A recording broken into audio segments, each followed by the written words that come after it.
கண்களின் ஒளி கூட குறைஞ்சிருச்சு, கண்ணு கூட சரியாக தெரியல அப்படிங்கிறான். என் சிநேகிதரும் என் தோழரும் என் வாதையை கண்டு விலகுகிறார்கள், என் இனத்தாரும் தூரத்தில் நிற்கிறாங்க.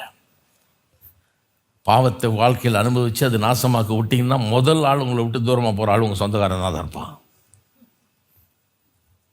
பக்கத்துலேயே வரமாட்டான். புண்ணு நாற்றம் எடுக்குது, இவன் ஒன்றும் இல்லாமல் ஆயிட்டான், சமாதானம் இல்லாமல் இருக்கிறான், சொந்தக்காரன் கூட பக்கத்தில் கூட வர்றதுக்கு தயங்குறான். வாதையை கண்டு விலகுறாள்னா இவனுக்கு இருக்கிற வியாதியை பார்த்தவன் விலகி போகிறானாம். அப்படி வியாதி, என்ன வியாதியோ. அதாவது குற்ற உணர்வு மட்டும் இல்லைங்க, அவமானம், பயம், நிந்தை எல்லாம் பேக்கேஜ் மாதிரி பயங்கர கெட்ட உணர்வுகள் வந்துடுது பாருங்க. குற்ற உணர்வுனால் வர்றது. என் பிராணனை வாங்க தேடுகிறவர்கள் எனக்கு கண்ணிலை வைக்கிறார்கள், எனக்கு பொல்லாங்கு தேடுகிறவர்கள் கேடானவைகளை பேசி நாள் முழுவதும் வஞ்சனை யோசிக்கிறார்கள்.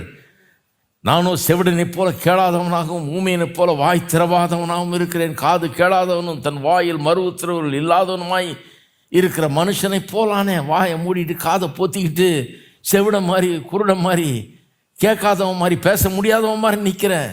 ஒரு ராஜா அவமானம், வாயை திறக்க விட மாட்டேங்குது, பேசுறதெல்லாம் காதில் கேட்கலன்ற மாதிரி நிற்கிறான். அப்புறம் பாருங்க 17, நான் தடுமாறி விழ ஏதுவாயிருக்கிறேன், என் துக்கம் எப்போதும் எனக்கு முன்பாக இருக்கிறது. இப்போ பதில் பண்ண சொல்கிறான் பாருங்க.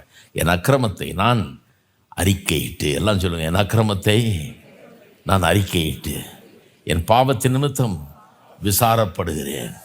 இந்த அறிக்கை இடும்போது தான் விடுதலை கிடைக்கிது.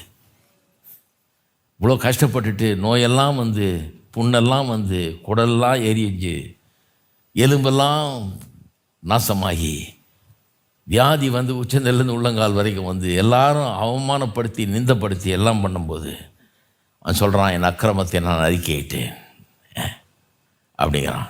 கடைசியில் சொல்கிறான் 21ஆம் வசனத்தில், கர்த்தாவே என்னை கைவிடாதே.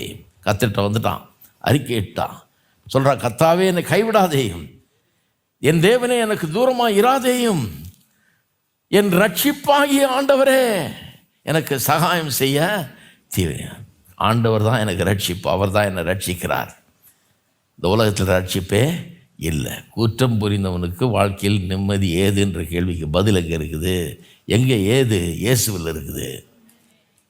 அந்த குற்றத்துக்கு இந்த உலகத்தில் எங்கேயுமே மருந்து கிடையாது, மருந்து கிடைக்கவே கிடையாது. எந்த மருந்து கடையிலையும் கிடையாது, எந்த மருத்துவர்கிட்டையும் கிடையாது, எந்த ஆஸ்பத்திரிலையும் கிடையாது. இதுக்கு மருந்து ஸ்பெஷலாக பரலோகத்திலேருந்து தேவன் அனுப்பினார்.